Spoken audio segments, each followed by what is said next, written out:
Olá, pessoal! Bem-vindos a Carbonland, um universo no qual os habitantes são os elementos do grupo 14 da tabela periódica, também conhecidos como a família do carbono. Essa família é composta por 6 elementos químicos: o carbono, o silício, o germânio, o estanho, o chumbo e o fleróvio. Para começar o nosso filme, vamos ressaltar algumas características sobre esse grupo. O grupo contém um não-metal, o carbono, 2 semismetais, sendo o silício e o germânio, 2 metais, o estanho e o chumbo, e um elemento artificial, o fleróvio. No grupo do carbono, todos os elementos se apresentam como sólidos à temperatura ambiente, de 25 graus Celsius. Sobre a distribuição eletrônica desses elementos, os átomos em sua camada de valência apresentam sempre os subníveis S e P, cada um com 2 elétrons, formando um total de 4 elétrons, Ns2, Np2, sendo N o número da camada de valência. Agora, falando sobre o NOx, esses elementos podem apresentar diferentes estados de oxidação.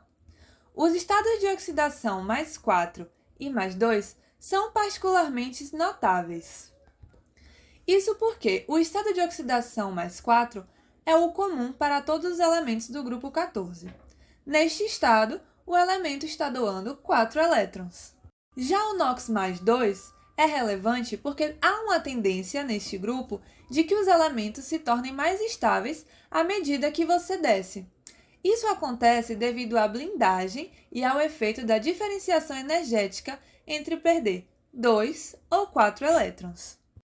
Percebemos então que, apesar de serem do mesmo grupo, estes elementos estão em camadas ou períodos diferentes. E para entender isso melhor, precisamos falar sobre a carga nuclear efetiva. No núcleo, o átomo tem carga positiva, com nêutrons e prótons. Ao redor do núcleo, tem-se os elétrons, mantidos ali pela atração eletrostática da carga negativa com o núcleo, isso baseado na lei de Coulomb. Essa atração pode ser chamada de carga nuclear. A carga nuclear efetiva é a carga que de fato é sentida entre o núcleo e os elétrons de valência. Sabemos que, quanto mais distante o elétron, menor vai ser a atração pelo núcleo devido à força eletrostática. E além dessa distância, tem também o efeito blindagem. Os elétrons das camadas internas irão repelir os elétrons de valência, diminuindo a atração do núcleo sobre eles. Então, apesar do aumento no número de prótons ao descer no grupo, a atração efetiva do núcleo sobre os elétrons de valência é reduzida devido à interferência das camadas internas. Mas vocês já se perguntaram o porquê disso? Pensando primeiramente, então, no raio atômico, ele pode variar se estivermos falando do elemento isolado ou do raio quando realizada uma ligação. Além de que, também varia de acordo com qual ligação está sendo feita. Nesse caso aqui, estaremos falando dos elementos de forma individualizada. Sobre a família do carbono, e sendo o carbono o primeiro do grupo, à medida que descemos na tabela periódica, os átomos ganham mais camadas de elétrons, o que aumenta o raio atômico. Agora, pensando na energia necessária para remover um elétron de um átomo isolado no estado gasoso, a energia de ionização, precisamos pensar que, como o primeiro átomo de um grupo é o menor, seus elétrons de valência estão mais fortemente ligados ao núcleo e contam com menor blindagem por elétrons das camadas internas, e por isso é necessário mais energia para removê-los. E isso vai resultar, então, numa maior energia de ionização. De acordo com esse pensamento, a energia de ionização diminui do carbono para o silício. E isso de fato acontece, porém é importante aqui destacar que, a partir disso, há uma variação de forma irregular devido aos efeitos dos preenchimentos dos níveis D e F. Agora que já sabemos um pouco mais sobre as características desse grupo, vamos conhecer de fato os habitantes de Carbonland. Primeiramente falando do carbono, que é quem dá o nome à família, ele é classificado como um ametal, tendendo a ganhar ou compartilhar elétrons em ligações químicas ao invés de perder elétrons, como no caso dos metais. Além disso, tem várias formas alotrópicas.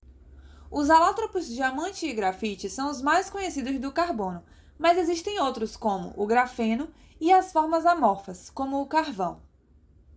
O carbono possui propriedades que o diferem dos demais elementos do grupo, tendo capacidade de se ligar a vários outros átomos de carbono, o que possibilita a formação de grandes cadeias carbônicas e também a formação de milhões de compostos orgânicos. Um dos principais usos do carbono é como fonte energética, uma vez que esse elemento está presente na composição de combustíveis fósseis como gasolina e diesel. Além disso, é essencial a todos os seres vivos, uma vez que compõe macromoléculas como as proteínas, carboidratos, lipídios e vitamina, estando presente ainda na composição dos ácidos nucleicos, DNA e RNA. Agora, falando do seu vizinho, o silício, ele é um metalóide com uma estrutura cristalina análoga à do diamante, mas um pouco menos rígida. O silício é o segundo elemento mais abundante na crosta terrestre, onde é encontrado principalmente sob formas de silicatos ou de óxidos de silício. Isso acontece principalmente porque a ligação sigma entre o silício e o oxigênio é mais forte do que a ligação sigma entre o silício e o silício, chamado de sílica. Tem aplicação na indústria de semicondutores, sendo essencial para a produção de microchips e circuitos integrados. Outra aplicação são os famosos saquinhos de sílica, que absorvem umidade e prolongam a vida útil de vários produtos. O próximo habitante é o germânio, que também é um metalóide e, da mesma forma que o silício, pode formar uma estrutura cristalina estruturalmente análoga à do diamante.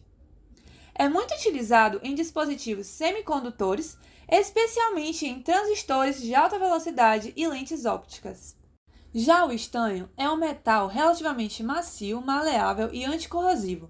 É considerado um elemento quintessencialmente tóxico porque possui afinidade com moléculas orgânicas e acumulam-se na cadeia alimentar. É comumente usado para revestir outros metais, como no caso de latas de alimento, prevenindo a corrosão e protegendo o alimento. O chumbo é um material denso e maleável, também considerado um elemento quintessencialmente tóxico. Foi o primeiro metal a ser reconhecido como de fato tóxico para a vida humana. Ele é eficaz na blindagem contra radiações ionizantes, como raios-X e raios gama. No passado, o chumbo já foi amplamente utilizado, por exemplo, pelos romanos na construção civil, especialmente em argamassas, tubulações de água e material de vedação. Outro uso também conhecido é a mistura de chumbo com enxofre, e às vezes até com carvão. Chamado de galena, era utilizado como maquiagem pela rainha do Egito, Cleópatra. Foi ela quem popularizou esse uso a fim de contornar os olhos de preto. Seguindo no mapa, para não deixarmos nenhum habitante de fora, existe também o fleróvio. Ele é o mais novo a se mudar para Carbonland. É um metal altamente radioativo, produzido pela primeira vez em 1999 a partir do bombardeamento de átomos de plutônio com átomos de cálcio. Suas propriedades químicas ainda não são completamente compreendidas por conta da sua instabilidade extrema, tendo uma meia-vida muito curta, de apenas 2,6 segundos. Vamos adentrar agora a vida de um desses elementos, o carbono, de quem tanto já falamos aqui. Ele é a estrela principal do nosso filme. A primeira descrição do carbono como elemento químico se deu em 1779 pelo químico francês Lavoisier, considerado o pai da química moderna. Porém, antes mesmo disso, é possível ver indícios do seu uso. Há registro da utilização de carvão pelo ser humano desde a pré-história. E até o fim do século XIX, o diamante, por exemplo, foi aplicado na vida em sociedade com diferentes utilidades. Alexandre o Grande levou a primeira gema à Europa e acreditava ser pedaços de estrelas caídas. Em outro contexto, o arquiduque Maximiliano ofereceu um anel de diamante a Maria de Borgonha como pedido de casamento. E a curiosidade disso é que foi aí que se iniciou a tradição que conhecemos até hoje de entregar um anel de noivado. Além disso, sabe-se também que algumas civilizações no sudeste da Europa utilizavam o grafite como um pigmento para decoração por volta de 4.000 anos antes de Cristo. O carbono é o mais versátil da tabela periódica, com inúmeras aplicações em nossa vida cotidiana. Na área de cosméticos, o carbono desempenha um papel importante, principalmente devido à sua variedade de compostos e materiais avançados que conseguem melhorar a eficácia e aplicação dos produtos de beleza. Um exemplo disso é o carvão ativado. É uma forma de carbono com alta porosidade utilizado em produtos de cuidado com a pele e cosméticos. É comumente encontrado em máscaras faciais, esfoliantes e até sabonetes, ajudando a limpar e purificar a pele. Seus benefícios são devido às propriedades adsorventes. O carvão ativado tem uma grande superfície porosa que pode absorver sujeira, óleos e outras impurezas da pele, ajudando a limpar os poros e melhorando a aparência da pele. Além disso, alguns estudos sugerem que o carvão ativado pode ser benéfico também no tratamento à acne, exatamente devido à sua capacidade de absorver o excesso de óleo e sujeira. Os estudos indicam que é seguro e sem muitos efeitos adversos. Existem ainda atualmente cremes faciais que são desenvolvidos com nanopartículas de diamantes associado a peptídeos, e isso tudo buscando garantir uma esfoliação suave, brilho e longevidade. Outra aplicação relevante é no uso de ácido hialurônico, que contém carbono em sua estrutura. Esse ácido é um polímero composto por repetidas unidades de disacarídeos.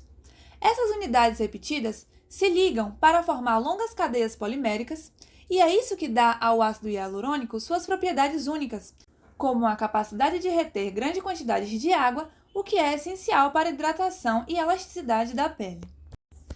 Finalmente chegamos ao fim dessa jornada sobre o grupo carbono na Carbonland. Nós, os produtores, esperamos que vocês tenham gostado. Até a próxima!